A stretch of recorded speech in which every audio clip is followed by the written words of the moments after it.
അസ്സലാമു all welcome back. എന്തൊക്കെയുണ്ട് വിശേഷങ്ങൾ? എല്ലാവർക്കും സുഖമായിരിക്കുമെന്ന് വിശ്വസിക്കുന്നു. റമദാൻ ആയതുകൊണ്ട് തന്നെ എല്ലാവരും നല്ല തിരക്കിലായിരിക്കും. വീടായാലും നമ്മളെല്ലാം മൊത്തത്തിലായിട്ട് വൃത്തിയാക്കലും എല്ലാം ഒതുക്കുന്നതിനും ഒക്കെയുള്ള ആ ഒരു സമയമാണല്ലോ ഇപ്പോൾ. ഞാൻ ഇന്നിവിടെ കാണിക്കുന്നത് എനിക്ക് കുറച്ച് സ്നാക്സ് ഉണ്ടാക്കി വെക്കാനുള്ളതാണ്.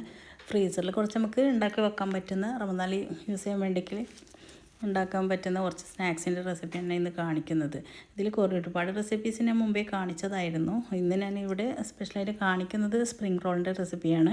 പിന്നെ ബാക്കിയുള്ള ഞാൻ അതിന് മുമ്പായിട്ട് തന്നെ റമദാന് മുമ്പായിട്ട് തന്നെ ചെയ്ത് വെക്കുന്ന കുറച്ച് സ്നാക്സുകളും നമുക്ക് ഉണ്ടാക്കിയിട്ട് ഫ്രീസ് ചെയ്യാൻ പറ്റുന്ന കുറച്ച് സ്നാക്സാണ് കാണിക്കുന്നത്. അപ്പോൾ ഇത് ഞാൻ ഒരു ദിവസം എടുത്തതല്ല, 2 ദിവസമായിട്ട് ചെയ്ത വീഡിയോസ് ഒന്നിച്ച് അപ്ലോഡ് ചെയ്യുന്നതാണ്.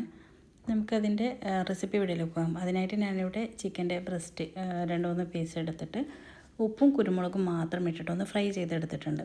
പിന്നെ ഇതുപോലെ ക്യാരറ്റും ക്യാപ്സിക്കവും ക്യാബേജും ഇത് 3 എടുത്തത്.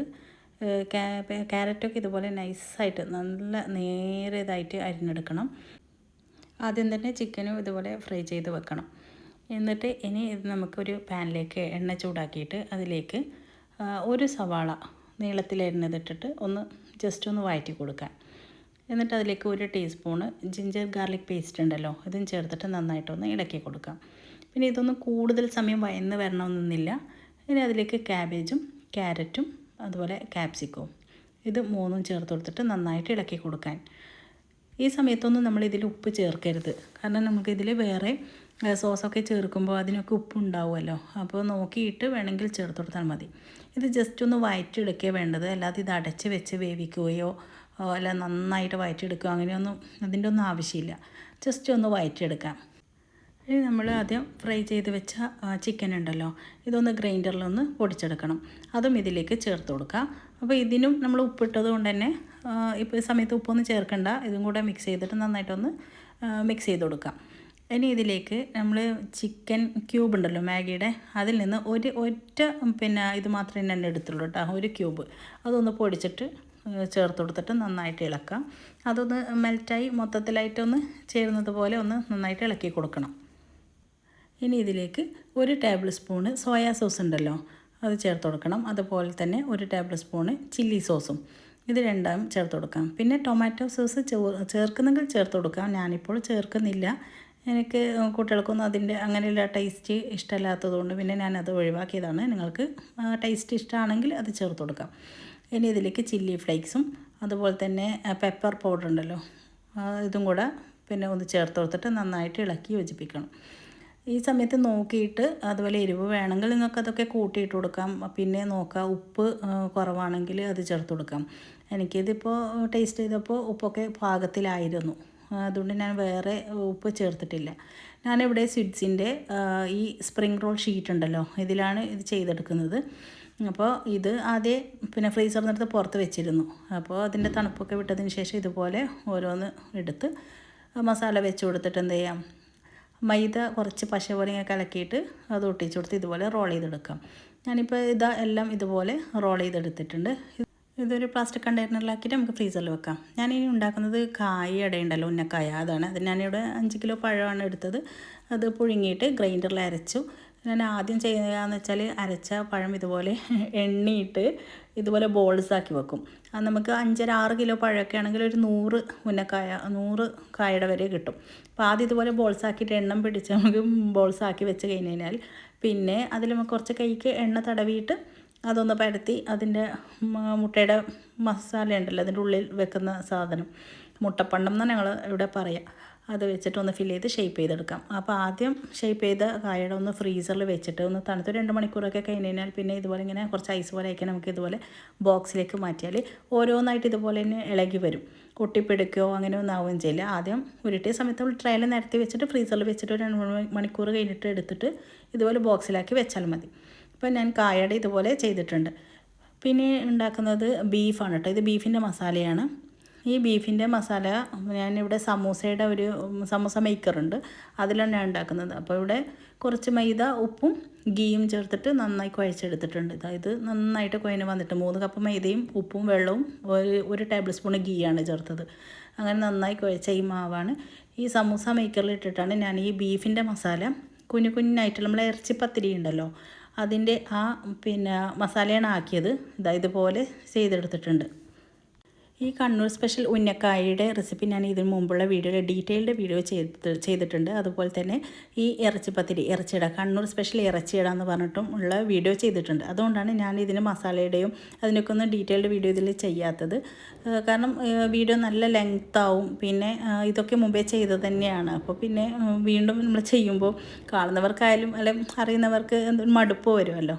അപ്പോൾ ഞാനിത് സമൂസ മേക്കറിലാണ് ഇത് ചെയ്തത്.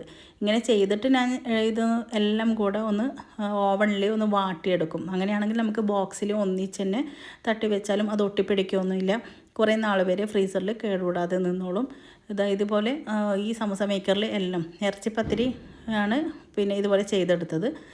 ഇത് ഓവനിൽ വെച്ച് ഇതുപോലെ വാട്ടിയതിന് ശേഷം ഇനി ഇത് മൊത്തത്തിൽ ഒന്നിച്ചൊരു ബോക്സിലേക്ക് തട്ടിയിട്ട് നമുക്ക് ഇതുപോലെ എടുത്തു വെക്കാൻ പറ്റും. അപ്പോൾ ചൂടായ എണ്ണയിലിട്ടിട്ട് അത് പൊരിച്ചെടുക്കേ വേണ്ടു. പിന്നെ ചെയ്യുന്നത് ഇവിടെ ഉള്ളി വഴറ്റിയിട്ടുണ്ട്. അതിലേക്ക് ചിക്കനാണ് മസാലയാക്കുന്നത്. ഇതിപ്പം 2 ചിക്കൻ എടുത്തുണ്ട് ഫ്രൈ ചെയ്തിട്ടുണ്ട്. അതെനിക്ക് കട്ട്ലറ്റും അതുപോലെ ചിക്കൻ റോളും ഉണ്ടാക്കാൻ വേണ്ടിയാണ്. അപ്പോൾ ഒന്നിച്ച് ഇതുപോലെ മസാല ഉണ്ടാക്കിയിട്ട് അത് പകുതിയായിട്ടാണ് ഞാൻ ചെയ്യുന്നത്. ഞാനിപ്പോൾ ഉരുളക്കിഴങ്ങ് വേവിച്ച് വെച്ചിട്ടുണ്ട്. ഇനി ആ പകുതി മസാല എടുത്തിട്ട് ഈ ഉരുളക്കിഴങ്ങ് നന്നായിട്ട് ഉടച്ചിട്ട് ഒന്ന് മിക്സ് ചെയ്ത് വെക്കണം. നമ്മൾ സാധാരണ കട്ട്ലറ്റിന് ചെയ്യുന്നത് പോലെ തന്നെ ഇത് നന്നായി ഉടച്ച് മസാല വേണ്ടത്ര എടുത്ത് ചേർത്തിട്ട് ഒന്ന് മിക്സ് ചെയ്യാം. നന്നായി കുഴച്ച് മിക്സ് ചെയ്യാം. എന്നിട്ട് ഇത് ഓരോ ഉരുളകളാക്കിയിട്ട് ഉണ്ടാക്കിയെടുക്കണം. ആദ്യം ഞാനൊരു ട്രേയിലേക്ക് എല്ലാം ഏകദേശം ഒരു വലിപ്പത്തിലുള്ള ഉരുളകളാക്കി എടുത്തിട്ടുണ്ട്. ഇനി ഇത് ഒന്ന് കൈവച്ച് പരത്തി കൊടുത്താൽ മതിയല്ലോ. ഇവിടെ മൈദയും ഉപ്പും വെള്ളം കൂടി കലക്കിയിട്ട് കട്ട്ലറ്റ് മുക്കിയെടുക്കാനായിട്ട് ഒരു ബാറ്റർ തയ്യാറാക്കിയിട്ടുണ്ട്. അതുപോലെ ബ്രെഡ് പൊടിച്ചെടുത്തിട്ടുണ്ട്. അപ്പോൾ ആ ബോൾസൊക്കെ ഞാനൊന്ന് കൈവച്ച് അമർത്തിയിട്ട് പരത്തി എടുത്തിട്ടുണ്ട്. ഇനി ഇത് മൊത്തത്തിലൊന്ന് മുക്കിയിട്ട് ബ്രെഡ് ക്രംസിലും ഒന്ന് കോട്ട് ചെയ്തിട്ട് എടുക്കണം. ഇപ്പോൾ അങ്ങനെയെല്ലാം ചെയ്ത് ട്രയൽ സെറ്റാക്കി വെച്ചിട്ടുണ്ട്. ഇതിനി ഫ്രീസറിലേക്ക് മാറ്റാനാണ് പോകുന്നത്. ഇനി ചിക്കൻ റോളിനുള്ള ബാറ്ററാണ്. ഞാനിപ്പോൾ എടുത്തത് 3 കപ്പ് മൈദ എടുത്തിട്ടുണ്ട്. അതിലേക്ക് 2 മുട്ടയും ഉപ്പും വെള്ളവും ചേർത്ത് മിക്സിയിൽ നന്നായി അടിച്ചിട്ടുണ്ട്. ഇതുപോലെ ദോശ തവയിലാണ് ഞാൻ റോളിനുള്ള ദോശ ചുട്ടെടുക്കുന്നത്. ഇതാകുമ്പോൾ നമുക്ക് എളുപ്പത്തിൽ പണി തീരും. 4 ദോശ വെച്ചിട്ട് ഇതുപോലെ ഒഴിച്ച് ഒന്ന് തിരിച്ചിട്ട് കൊടുത്തിട്ട് എടുത്താൽ മതി. ഇത് മൊത്തത്തിൽ ഞാൻ ആദ്യം ഒറ്റയ്ക്ക് തന്നെ ചെയ്യുന്നത് കൊണ്ട് ആദ്യം ദോശ തന്നെ മൊത്തത്തിലൊന്ന് ചുട്ടെടുത്ത് ട്രേയിലേക്ക് മാറ്റുകയാണ് ചെയ്തത്. പിന്നെ പെട്ടെന്ന് തന്നെ ഓരോന്നും ഈ ചിക്കൻ മസാല ഉണ്ടല്ലോ ബാക്കിയുള്ളത് ആ മസാല വെച്ചിട്ട് റോൾ ചെയ്ത് എടുത്തു. അതുപോലെ ഈ വീഡിയോയിൽ കാണുന്നത് പോലെ തന്നെ എല്ലാം ഇങ്ങനെ ചെയ്തെടുത്തു. ഇനി ഇതും ബാറ്ററിൽ മൈദയുടെ മാവിനെ കുറച്ച് ലൂസാക്കിയിട്ട് ആ ബാറ്ററിൽ മുക്കി ബ്രെഡ് ക്രംസിൽ മുക്കിയിട്ട് തന്നെ ഇത് ജസ്റ്റ് ഒന്ന് മുക്കിയിട്ട് വെച്ചിട്ടുണ്ട്. അതുപോലെ കട്ട്ലറ്റും റെഡിയായി. അതുപോലെ കായട അത് ഫ്രീസറിൽ നിന്ന് ഞാനിപ്പോൾ വീഡിയോക്ക് വേണ്ടി പുറത്തെടുത്തതായിരുന്നു. അപ്പോൾ അതും അതുപോലെ സമൂസയും റെഡി ആയിട്ടുണ്ട്. അപ്പോൾ 5 തരം സ്നാക്സാണ് ഇപ്പോൾ നമ്മൾ ഈ 2 ദിവസം ഇങ്ങനെ കിട്ടുന്ന കുറച്ച് ടൈമിലായിട്ട് ചെയ്തതായിരുന്നു. ഒരുപാട് പണി വീട്ടിലുണ്ടാകുമ്പോൾ അതിനിടയിൽ ചെയ്ത് വെച്ചതായിരുന്നു. പിന്നെ ഇങ്ങനെ സ്നാക്സൊക്കെ സ്റ്റോക്ക് ഉണ്ടെങ്കിൽ തന്നെ നമുക്ക് റമദാനിൽ ഇപ്പം നോമ്പ് എടുത്തിട്ട് ഒന്നും ഇങ്ങനെയുള്ള പണികൾക്കൊന്നും ഇറങ്ങേണ്ടി വരില്ല. അത്യാവശ്യപ്പെട്ടു പോയാലോ അല്ലെങ്കിൽ കഴിയാത്ത ദിവസമൊക്കെ ആണെങ്കിൽ നമുക്ക് ഫ്രിഡ്ജിൽ നിന്ന് എടുത്തിട്ട് വേഗം ഫ്രൈ ചെയ്ത് അങ്ങനെ ചെയ്യുകയല്ലേ വേണ്ടു. പിന്നെ ഇതിൻ്റെ കൂടെ നമുക്ക് ഇനി ഫ്രൂട്ട്സോ എന്തെങ്കിലും ജ്യൂസ് അങ്ങനെയൊക്കെ മതി. ഒരുപാട് ടൈമൊന്നും നോമ്പിൻ്റെ സമയത്ത് നമുക്ക് കിച്ചണിൽ ഒന്ന് ചൂട് സമയമാണ്. പിന്നെ കിച്ചണിൽ ഇതിനായിട്ടൊന്നും ഒരുപാട് ടൈം നമുക്ക് സ്പെൻഡ് ചെയ്യാനൊന്നും പറ്റില്ല. അപ്പോൾ ഇങ്ങനെ നേരത്തെ ഒരു 2 ദിവസം മെനക്കെട്ടാൽ തന്നെ നമുക്ക് ഇങ്ങനെ ഉണ്ടാക്കി വെച്ചാൽ മതിയല്ലോ. രാത്രിയിലേക്കുള്ള മെയിൻ ഫുഡ് എന്തെങ്കിലും ഉണ്ടാക്കുക. പിന്നെ ബാക്കിയുള്ള നമുക്ക് ഫ്രൂട്ട്സും കൂടുതലായിട്ടും ഫ്രൂട്ട്സും ജ്യൂസൊക്കെ തന്നെയായിരിക്കും. പിന്നെ ചായക്കൊപ്പം ഇങ്ങനെ എന്തെങ്കിലും സ്നാക്സ് വേണമെന്ന് തോന്നുമ്പോൾ നമുക്കിതിൽ നിന്ന് ഇങ്ങനെയൊക്കെ എടുത്ത് ഫ്രൈ ചെയ്താലും മതി. വീഡിയോ ഇഷ്ടമായെങ്കിൽ ഷെയർ ചെയ്യുക, സബ്സ്ക്രൈബ് ചെയ്യുക. പുതിയൊരു വീഡിയോയുമായി വീണ്ടും വരുന്നത് വരെ ഇൻഷാ അല്ലാഹ്. അസ്സലാമു അലൈക്കും.